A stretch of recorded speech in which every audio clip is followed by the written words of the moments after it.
আসসালামু আলাইকুম রহমতুল্লাহ। আজকে আমরা কামরাঙ্গা বানাই খাবো।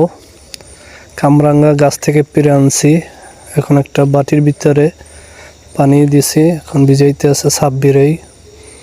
এই পলিথিনে গুনে নিয়ে ডেকসির ভিতরে ভিজাইতে আছে। ময়লা থাকলে পানি দিয়ে ধুয়ে ফেলাবো, তারপর কাটবো। ছুরি দিয়ে এখন কাটতে আসি, দেখেন সুন্দরভাবে করে আমি কাটতে আসি, ফালা ফালা করে। এই বালতির ভিতরে শোল কাটতে আছে আমার ছাত্র।